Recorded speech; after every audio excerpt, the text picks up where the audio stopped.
আপনি কি জানেন এমন একজন মানুষ আছেন যিনি প্রতিদিন সাধারণ ফাস্টফুড খান, একই পুরনো বাড়িতে থাকেন, বিলাসবহুল জীবনযাপন করেন না, অথচ তিনি বিশ্বের অন্যতম ধনী ব্যক্তি?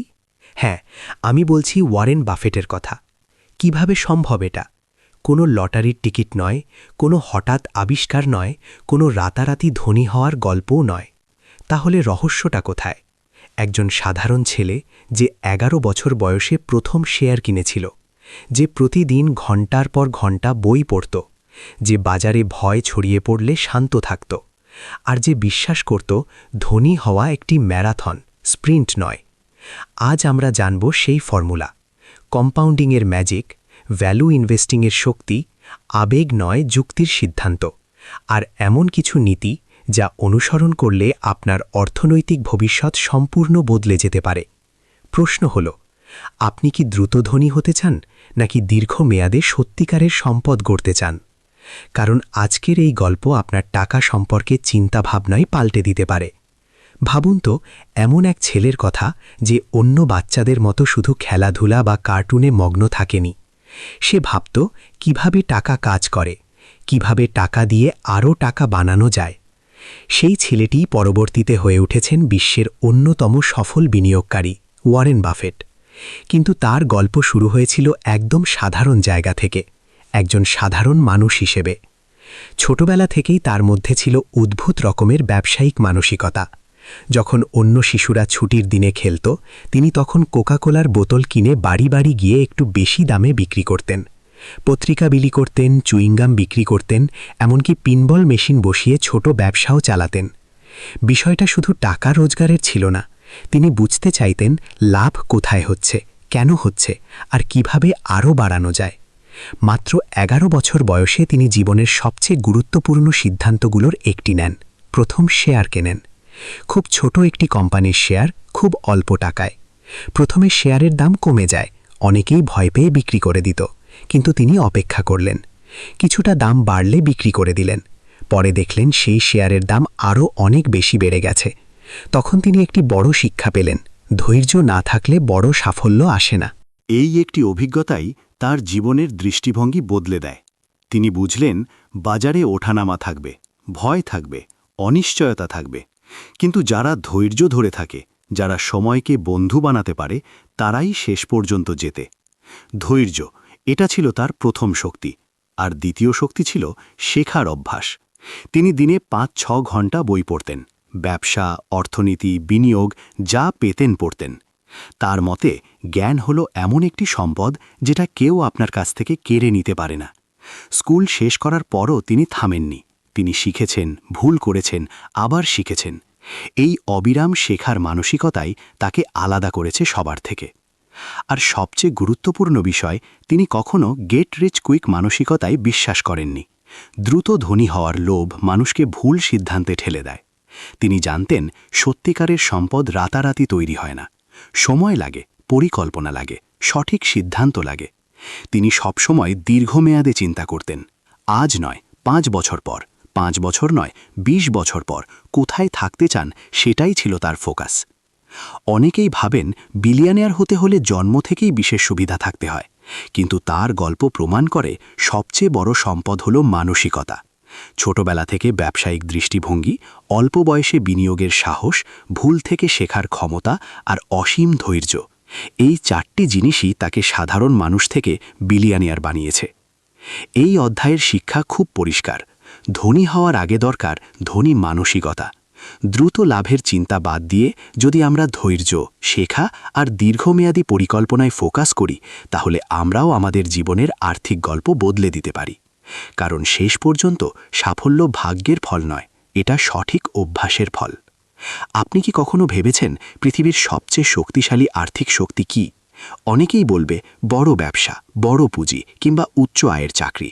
কিন্তু বিশ্বের অন্যতম সফল বিনিয়োগকারী ওয়ারেন বাফেট একবার বলেছিলেন, my wealth has come from a combination of living in America, some lucky genes and compound interest. হ্যাঁ, কম্পাউন্ডিং, চক্রবৃদ্ধি সুদই তার মতে আসল ম্যাজিক। চক্রবৃদ্ধি সুদ আসলে কি? সহজ ভাষায়, আপনি যে টাকার উপর সুদ পান, পরের বার সেই সুদের উপরও আবার সুদ পান। অর্থাৎ টাকা শুধু বাড়ে না, নিজের জন্য কাজ করতে শুরু করে। ধরুন আপনি ১০০ টাকা বিনিয়োগ করলেন এবং বছরে 10% লাভ পেলেন।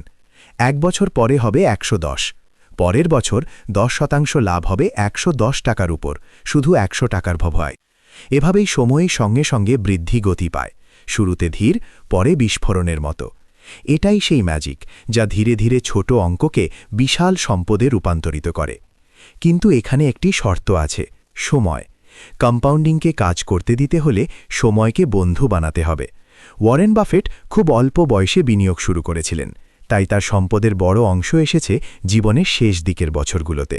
৫০ বছর বয়সের পর তার সম্পদ যে হারে দিয়েছে সেটাই প্রমাণ করে, সময় যত দীর্ঘ, কম্পাউন্ডিং তত শক্তিশালী। অনেকে বলে, আমার তো টাকা কম, বিনিয়োগ করব কি দিয়ে? কিন্তু কম্পাউন্ডিং বড় টাকা দিয়ে শুরু করার খেলা নয়, এটা ধারাবাহিকতার খেলা। ছোট অঙ্ক, নিয়মিত বিনিয়োগ এবং দীর্ঘ সময়, এই ৩টি জিনিস মিললেই ম্যাজিক শুরু হয়। মাসে অল্প টাকা জমালেও যদি সেটা বছরের পর বছর ধরে বিনিয়োগ করা যায়, তাহলে সেই ছোট অঙ্ক একসময় বড় সম্পদের রূপ নেয়। এখানে আরেকটি গুরুত্বপূর্ণ দিক আছে, দেরিতে শুরু করার ক্ষতি। ধরুন ২ জন মানুষ আছে, একজন ২০ বছর বয়সে বিনিয়োগ শুরু করল আর একজন ৩০ বছর বয়সে। দুজনেই সমান অঙ্কের টাকা বিনিয়োগ করছে, কিন্তু যে ১০ বছর আগে শুরু করেছে তার টাকা অনেক বেশি বৃদ্ধি পাবে, কারণ সে সময়কে বেশি ব্যবহার করেছে। কম্পাউন্ডিং সময়ের সঙ্গে শক্তিশালী হয়, দেরি করলে সেই শক্তির একটা বড় অংশ হারিয়ে যায়। অনেকেই দ্রুত ধনী হওয়ার লোভে ঝুঁকিপূর্ণ সিদ্ধান্ত নেয়, রাতারাতি লাভের আশায় সব কিছু হারিয়ে ফেলে। কিন্তু কম্পাউন্ডিং ধৈর্যের খেলা, এখানে উত্তেজনা নেই, আছে নিয়মিততা। এখানে দ্রুত ফল নেই, আছে নিশ্চিত বৃদ্ধি। শুরুতে খুব একটা পরিবর্তন চোখে পড়ে না, কিন্তু বছর ১০ পরে হঠাৎ দেখবেন গ্রাফটা যেন আকাশ ছুঁয়ে ফেলেছে। ওয়ারেন বাফেট কখনো দ্রুত ধনী হবার পেছনে ছুটেননি, তিনি দীর্ঘ মেয়াদে চিন্তা করেছেন, একটি ভালো ব্যবসায় বিনিয়োগ করে বছরের পর বছর ধরে রেখেছেন। তার বিশ্বাস ছিল সময় ভালো ব্যবসার বন্ধু। এই অধ্যায়ের মূল শিক্ষা খুব পরিষ্কার, দ্রুত ধনী হওয়ার চেষ্টা করবেন না, বরং দীর্ঘ মেয়াদে ধনী হওয়ার পরিকল্পনা করুন। ছোট অঙ্ক দিয়ে শুরু করুন, নিয়মিত থাকুন এবং সময়কে কাজ করতে দিন। কারণ শেষ পর্যন্ত ধনীরা শুধু বেশি আয় করে বলে ধনী নয়, তারা সময়কে নিজেদের পক্ষে ব্যবহার করতে জানে। আর কম্পাউন্ডিংই হল সেই নীরব শক্তি যা ধৈর্যশীল মানুষদের জন্য অসাধারণ ফল নিয়ে আসে। ধরুন আপনি এটি সোনার আংটি কিনতে গেলেন, দোকানদার বলল দাম ৫০,০০০ টাকা, কিন্তু আপনি জানেন এর আসল মূল্য হয়তো ৮০,০০০। তাহলে কি এটি ভালো ডিল? অবশ্যই। আর যদি উল্টোটা হয়, দেখতে চকচকে কিন্তু ভিতরে ফাঁপা, তাহলে বেশি দাম দিয়ে কিনলেও আপনি ক্ষতিগ্রস্ত হবেন। ঠিক এই দর্শনের উপর দাঁড়িয়ে আছে ভ্যালু ইনভেস্টিং, যে স্ট্র্যাটেজি দিয়ে ওয়ারেন বাফেট গড়েছেন তার সাম্রাজ্য।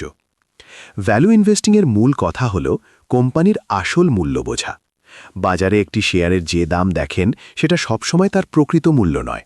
অনেক সময় ভয়, গুজব বা অতিরিক্ত উত্তেজনার কারণে দাম কমে বা বেড়ে যায়। কিন্তু একজন সত্যিকারের বিনিয়োগকারী বাজারের আওয়াজ নয়, ব্যবসার ভিতরের শক্তি দেখেন। কোম্পানির আয়, মুনাফা, ঋণের পরিমাণ, ভবিষ্যৎ সম্ভাবনা, ব্র্যান্ডের শক্তি। ওয়ারেন বাফেট এই দর্শন শিখেছিলেন তার গুরু বেঞ্জামিন গ্রাহ্যামের কাছ থেকে। বেঞ্জামিন গ্রাহ্যাম শেখাতেন, শেয়ার মানে কাগজের টুকরো নয়, এটি একটি বাস্তব ব্যবসার অংশ। আপনি যখন একটি শেয়ার কিনছেন তখন আসলে সেই ব্যবসার অংশীদার হচ্ছেন। তাই দাম দেখে নয়, ব্যবসা বুঝে সিদ্ধান্ত নিতে হবে। এখানেই আসে কম দামে ভালো ব্যবসা কেনার ধারণা। বাজারে অনেক সময় ভালো কোম্পানির শেয়ারের দাম সাময়িকভাবে কমে যায়, হয়তো অর্থনৈতিক মন্দা চলছে, হয়তো মানুষ ভয় পাচ্ছে, তখন অধিকাংশ মানুষ বিক্রি করে দেয়। কিন্তু ভ্যালু ইনভেস্টররা খোঁজেন সুযোগ। তারা ভাবেন ব্যবসাটা কি সত্যিই দুর্বল হয়েছে নাকি শুধু বাজার ভয় পেয়েছে। যদি ব্যবসা শক্তিশালী থাকে তাহলে কম দামে কেনাই বুদ্ধিমানের কাজ। বাফেট সবসময় এমন কোম্পানিতে বিনিয়োগ করেছেন যেগুলোর দীর্ঘমেয়াদী প্রতিযোগিতামূলক সুবিধা আছে, যাদের ব্র্যান্ড শক্তিশালী, গ্রাহক বিশ্বস্ত এবং আয় ধারাবাহিক। তিনি দ্রুত লাভের আশায় কোম্পানি বদলাননি, বরং ভালো ব্যবসা কম দামে কিনে বছরের পর বছর ধরে রেখেছেন। বাজারের ওঠানামায় ভয় না পাওয়া, এটিও ভ্যালু ইনভেস্টিংয়ের বড় অংশ। শেয়ার বাজার প্রতিদিন ওঠে নামে, খবরের কাগজে শিরোনাম আসে, মার্কেট ক্র্যাশ, বিনিয়োগকারীদের আতঙ্ক। কিন্তু বাফেটের দর্শন ছিল ভিন্ন। তিনি বাজারকে দেখতেন একজন অস্থির অংশীদার হিসেবে, যে প্রতিদিন দাম বলে দেয় কিন্তু আপনি চাইলে তাতে সাড়া নাও দিতে পারেন। তিনি বিখ্যাতভাবে বলেছেন, price is what you pay, value is what you get. অর্থাৎ আপনি যে দাম দিচ্ছেন সেটাই সবকিছু নয়, আপনি আসলে কি পাচ্ছেন সেটাই আসল প্রশ্ন। এই স্ট্র্যাটেজি আমাদের একটি গভীর শিক্ষা দেয়। বিনিয়োগ মানে ভাগ্যের খেলা নয়, এটি বিশ্লেষণ ও ধৈর্যের খেলা। বাজারের শব্দ কমিয়ে ব্যবসার বাস্তবতা দেখতে শিখতে হবে। সাময়িক ভয়কে উপেক্ষা করে দীর্ঘমেয়াদী মূল্য খুঁজে নিতে হবে। শেষ পর্যন্ত ভ্যালু ইনভেস্টিং আমাদের মনে করিয়ে দেয়, বুদ্ধিমান বিনিয়োগকারী দামকে অনুসরণ করে না, মূল্যকে অনুসরণ করে। আর যে ব্যক্তি মূল্য বোঝে সেই দীর্ঘমেয়াদে লাভবান হয়। শেয়ার বাজারে সবচেয়ে বড় যুদ্ধটা বাইরে নয়, ভিতরে। চার্ট, নিউজ, রিপোর্ট এসবের চেয়েও শক্তিশালী এক শত্রু আছে, আর সেটা হলো আমাদের নিজের আবেগ। ভয় আর লোভ, এই দুই অনুভূতি অসংখ্য বিনিয়োগকারীকে ভুল পথে নিয়ে যায়। কিন্তু ওয়ারেন বাফেট শিখিয়েছেন একেবারে ভিন্ন পথ, আবেগ নয়, যুক্তি। যখন বাজার হঠাৎ করে পড়ে যায়, চারদিকে আতঙ্ক ছড়িয়ে পড়ে। টিভিতে ব্রেকিং নিউজ, মার্কেট ক্র্যাশ, মানুষ তাড়াহুড়ো করে শেয়ার বিক্রি করতে শুরু করে, কারণ তারা ভয় পায় আরও ক্ষতি হবে। এই ভয় এতটাই প্রভাবশালী যে অনেকেই নিজের দীর্ঘমেয়াদী পরিকল্পনাও ভুলে যায়। আবার বাজার যখন দ্রুত বাড়তে থাকে, তখন লোভ কাজ করে। সবাই লাভ করছে দেখে মনে হয় আমাকেও এখনই ঢুকতে হবে, যাচাই বাছাই ছাড়াই বিনিয়োগ করা হয়। ফলাফল, দাম বেশি দিয়ে কেনা আর পরে ক্ষতিতে বিক্রি করা। বাফেট এই দুই আবেগকে সবসময় বিনিয়োগের সবচেয়ে বড় শত্রু হিসেবে দেখেছেন।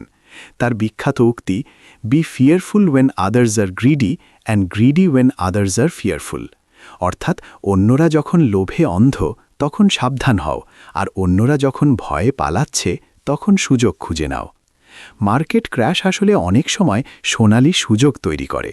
ভালো কোম্পানির শেয়ারের দামও তখন পড়ে যায়, যদিও তাদের ব্যবসা শক্তিশালী থাকে। সাধারণ বিনিয়োগকারীরা ভয় পেয়ে বিক্রি করে দেয়, কিন্তু যুক্তিভিত্তিক বিনিয়োগকারী তখন ঠান্ডা মাথায় বিশ্লেষণ করে, ব্যবসাটা কি সত্যিই দুর্বল হয়েছে নাকি শুধু বাজারের আতঙ্ক। যদি ব্যবসা ঠিক থাকে তাহলে কম দামে কেনার এটাই তো সুযোগ। ধৈর্যের শক্তি এখানেই সবচেয়ে বেশি কাজ করে। ধৈর্য মানে শুধু অপেক্ষা করা নয়, সঠিক সময়ের জন্য প্রস্তুত থাকা। বাজারে প্রতিদিন কিছু না কিছু ঘটবে, কিন্তু প্রতিদিন সিদ্ধান্ত নেওয়া জরুরি নয়। কখনো কখনো সেরা সিদ্ধান্ত হলো কিছুই না করা, শুধু ধরে রাখা। বাফেট বহুবার দেখিয়েছেন, দীর্ঘমেয়াদে যুক্তি সবসময় আবেগকে হারায়। তিনি বাজারের ওঠানামাকে ব্যক্তিগতভাবে নেন না, তিনি ব্যবসাকে দেখেন, সংখ্যাকে দেখেন, ভবিষ্যৎ সম্ভাবনাকে দেখেন। ভয় বা উত্তেজনায় ভেসে যান না। অন্যরা যখন ভয় পায় তখন সাহসী হওয়া সহজ নয়, কারণ চারদিকে নেতিবাচক কথা, হতাশার খবর। কিন্তু সত্যিকারের সাহস মানে বেপরোয়া হওয়া নয়, তথ্যভিত্তিক আত্মবিশ্বাস রাখা। যদি আপনি জানেন যে একটি কোম্পানি শক্তি ভিত্তির উপর দাঁড়িয়ে আছে, তাহলে সাময়িক ঝড় আপনাকে বিচলিত করবে না। এই অধ্যায়ের শিক্ষা স্পষ্ট, বিনিয়োগ হলো মানসিক খেলা। এখানে জেতার জন্য দরকার ঠান্ডা মাথা, বিশ্লেষণী চিন্তা আর ধৈর্য। ভয় ও লোভকে নিয়ন্ত্রণ করতে পারলে তবেই যুক্তি কাজ করবে। কারণ শেষ পর্যন্ত বাজারে লাভ করে সেই ব্যক্তি যে নিজের আবেগকে হারাতে পারে।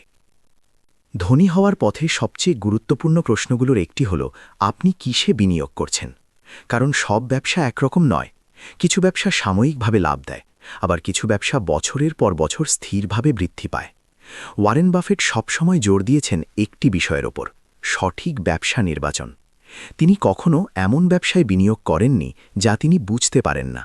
তার একটি বিখ্যাত ধারণা আছে, সার্কেল অফ কম্পিটেন্স, অর্থাৎ আপনি যা বোঝেন তার মধ্যেই থাকুন। জটিল প্রযুক্তি, নতুন ট্রেন্ড বা অতিরিক্ত চমকপ্রদ আইডিয়া, এসবের পেছনে ছুটে তিনি কখনো বিনিয়োগ করেননি যদি তা তার বুঝার বাইরে থাকে। সহজ ব্যবসা বুঝে বিনিয়োগ, এই নীতিটা অনেকের কাছে সাধারণ মনে হতে পারে, কিন্তু বাস্তবে খুব কম মানুষ এটি অনুসরণ করে। ধরুন, একটি কোম্পানি প্রতিদিন এমন পণ্য বিক্রি করছে যা মানুষ নিয়মিত ব্যবহার করে, খাবার, পানীয়, প্রয়োজনীয় সেবা। এই ধরনের ব্যবসা বুঝতে সহজ এবং এর ভবিষ্যৎ চাহিদাও তুলনামূলকভাবে স্থিতিশীল। বাফেট এমন ব্যবসাকেই বেশি পছন্দ করতেন। এরপর আসে ব্র্যান্ড ভ্যালু।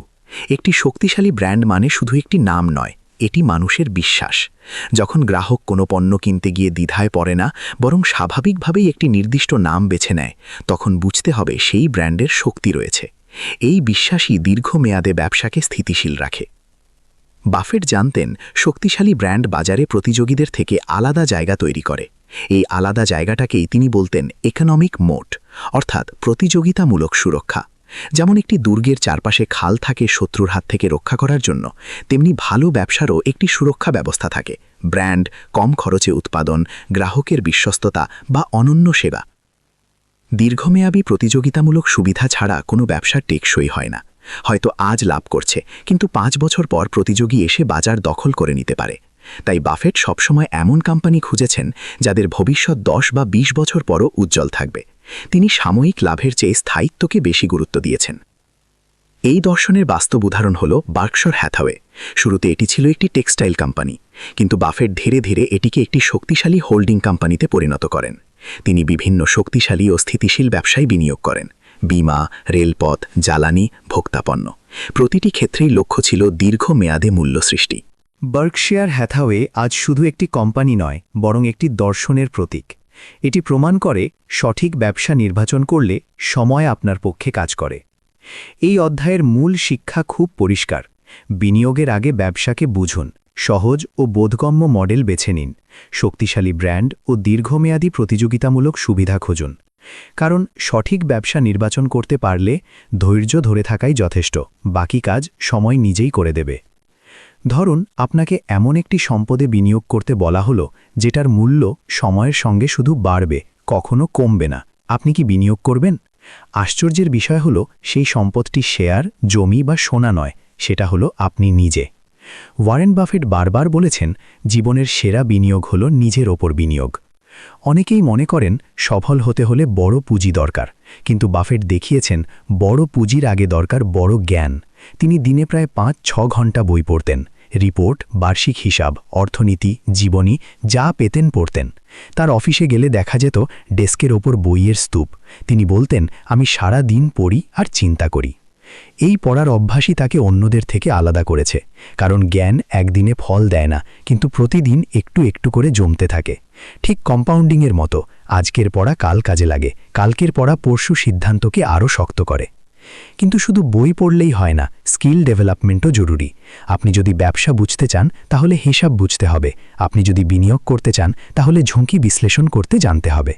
বাফেট নিজেকে প্রতিনিয়ত উন্নত করেছেন। কলেজে পড়ার সময়ও তিনি শেখা থামাননি। নতুন ধারণা, নতুন কৌশল, সবসময় নিজেকে আপডেট রেখেছেন। এখানে একটি বড় শিক্ষা আছে, ডিগ্রি শেষ হলেই শেখা শেষ নয়, বাস্তব জীবনই সবচেয়ে বড় স্কুল। আপনি যত বেশি শিখবেন, আপনার সিদ্ধান্ত তত বেশি শক্ত হবে, আর শক্ত সিদ্ধান্তই ভবিষ্যতে বড় ফল এনে দেয়। যোগাযোগ দক্ষতা উন্নয়ন, এটিও তার জীবনের একটি গুরুত্বপূর্ণ অধ্যায়। ছোটবেলায় তিনি খুব লাজুক ছিলেন, জনসম্মুখে কথা বলতে ভয় পেতেন, কিন্তু তিনি বুঝলেন যদি মানুষের সঙ্গে কথা বলতে না পারেন তাহলে ব্যবসায় সফল হওয়া কঠিন। তাই তিনি একটি পাবলিক স্পিকিং কোর্সে ভর্তি হন, ধীরে ধীরে নিজের ভয় কাটিয়ে ওঠেন। তিনি বলেছেন, যোগাযোগ দক্ষতা আপনার আয়ের সম্ভাবনাকে অন্তত 50% বাড়িয়ে দিতে পারে, কারণ আইডিয়া যত ভালোই হোক, আপনি যদি সেটি স্পষ্টভাবে বোঝাতে না পারেন তাহলে মানুষ বিশ্বাস করবে না। ব্যবসা, চাকরি, নেতৃত্ব সব জায়গাতেই স্পষ্ট ও আত্মবিশ্বাসী যোগাযোগ অত্যন্ত গুরুত্বপূর্ণ। নিজের উপর বিনিয়োগের সবচেয়ে বড় সুবিধা হলো এটা কেউ কেড়ে নিতে পারে না। বাজার পড়তে পারে, ব্যবসা ব্যর্থ হতে পারে, কিন্তু আপনার জ্ঞান ও দক্ষতা আপনার সঙ্গেই থাকবে। এই অধ্যায়ের মূল শিক্ষা হল আগে নিজেকে গড়ে তুলুন, বই পড়ুন, নতুন দক্ষতা শিখুন, যোগাযোগ ক্ষমতা বাড়ান। টাকা হারানে আবার উপার্জন করা যায়, কিন্তু অজ্ঞতা থাকলে সুযোগও হাতছাড়া হয়। শেষ পর্যন্ত আপনার সবচেয়ে বড় সম্পদ আপনার ব্যাংক ব্যালেন্স নয়, আপনার মস্তিষ্ক। আর যে ব্যক্তি নিজের উপর বিনিয়োগ করে তার ভবিষ্যৎ কখনো দেউলিয়া হয় না। জীবনে আপনি কত টাকা উপার্জন করবেন তার একটি বড় অংশ নির্ভর করে আপনি কার সাথে পথ চলছেন তার উপর, কারণ মানুষ একা বড় কিছু গড়তে পারে না। সাফল্য অনেক সময় সঠিক মানুষকে বেছে নেওয়ার ফল। আর ওয়ারেন বাফেট বারবার বলেছেন, জীবনের সবচেয়ে গুরুত্বপূর্ণ সিদ্ধান্তগুলোর একটি হল সঠিক পার্টনার নির্বাচন। ব্যবসা হোক বা ব্যক্তিগত জীবন, ভুল মানুষের সঙ্গে জাহাজে ঘোলেশ টাকার নয়, মানসিক শান্তিরও। বাফেট সবসময় এমন মানুষের সঙ্গে কাজ করেছেন যাদের উপর তিনি অন্ধভাবে ভরসা করতে পারেন। তার দীর্ঘদিনের সহযোগী চার্লি মাঙ্গারের সঙ্গে তার সম্পর্ক ছিল শুধু ব্যবসায়িক নয়, বুদ্ধিবৃত্তিকও। তারা একে অপরের চিন্তাকে চ্যালেঞ্জ করতেন, ভুল ধরিয়ে দিতেন, কিন্তু সম্মান বজায় রাখতেন। এটাই ভালো পার্টনারশিপের মূল, পারস্পরিক বিশ্বাস ও সম্মান। ভালো পার্টনার নির্বাচন মানে শুধু দক্ষ মানুষ খোঁজা নয়, বরং এমন মানুষ খোঁজা যার মূল্যবোধ আপনার সাথে মেলে। একজন খুব মেধাবী কিন্তু অসৎ ব্যক্তি দীর্ঘমেয়াদে বিপদ ডেকে আনতে পারে। বাফেট একটি কথা প্রায়ই বলেন, hire for integrity, intelligence and energy, and if they don't have the first, the other two will kill you. অর্থাৎ সততা না থাকলে বুদ্ধি ও উদ্যম বিপজ্জনক হয়ে উঠতে পারে। সততা ও চরিত্র, এই দুই গুণকে তিনি সবকিছুর উপরে স্থান দিয়েছেন। কারণ ব্যবসায় লাভ ক্ষতি আসবে যাবে, কিন্তু চরিত্র একবার নষ্ট হলে তা ফিরিয়ে আনা কঠিন। একজন বিশ্বস্ত মানুষ আপনার পাশে থাকলে কঠিন সময়েও স্থির থাকা যায়, আর অসৎ মানুষ পাশে থাকলে সাফল্যের মাঝেও অস্থিরতা থাকে। দীর্ঘমেয়াদী সম্পর্ক গড়ার ক্ষমতাও সাফল্যের বড় অংশ। বাফেট তার বিনিয়োগকারী, ম্যানেজার ও কর্মীদের সঙ্গে বছরের পর বছর সম্পর্ক বজায় রেখেছেন।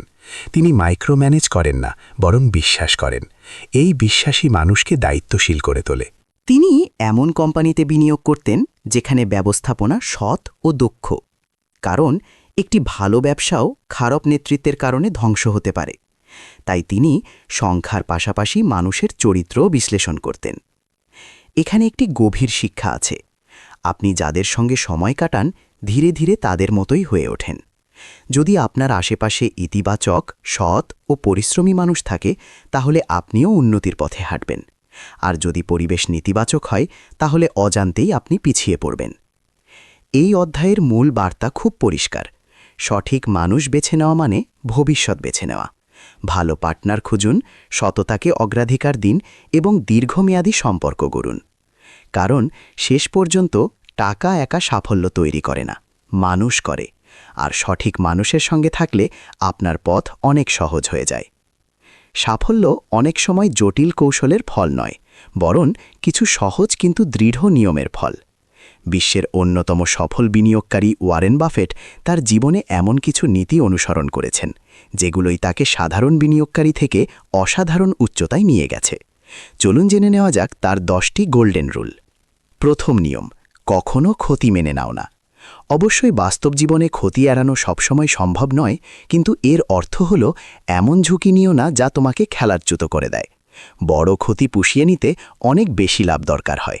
তাই ঝুঁকি নেওয়ার আগে ভেবে নাও, হারালে কি টিকে থাকতে পারবে। দ্বিতীয় নিয়ম, রুল 1, ভুলে যেও না। এটি অর্ধেক মজার হলেও গভীর সত্য বহন করে।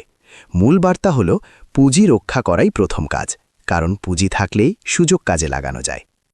তৃতীয় নিয়ম, যা বোঝো না তাতে বিনিয়োগ করো না।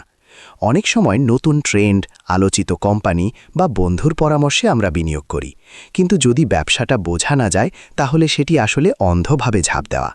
বাফেট সবসময় তার সার্কেল অফ কম্পিটেন্সের মধ্যে থেকেছেন। চতুর্থ নিয়ম, দীর্ঘমেয়াদে চিন্তা করো।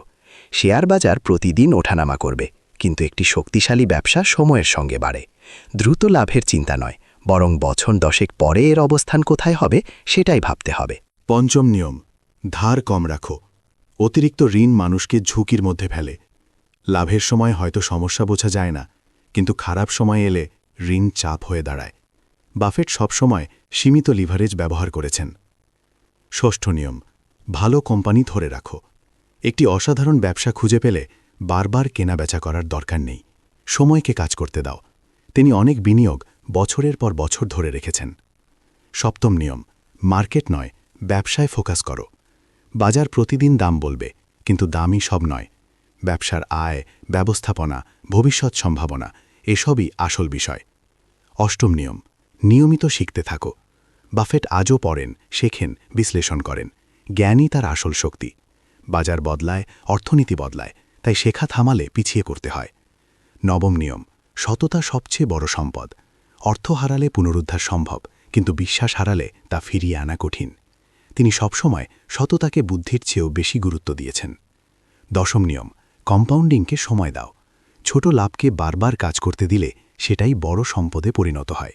ধৈর্য ছাড়া কম্পাউন্ডিং কাজ করে না।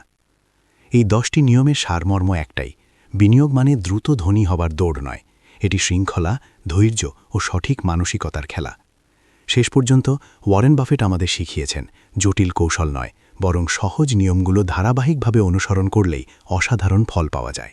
শেষ পর্যন্ত ওয়ারেন বাফেট আমাদের যেটা শিখিয়ে যান, তা হলো ধনী হওয়া কোনো রহস্য নয়, কোনো শর্টকাট নয়, এটি একটি মানসিকতা। ধৈর্য রাখার মানসিকতা, শেখার মানসিকতা, ভয়কে নিয়ন্ত্রণ করার মানসিকতা আর সময়কে নিজের পক্ষে কাজে লাগানোর মানসিকতা।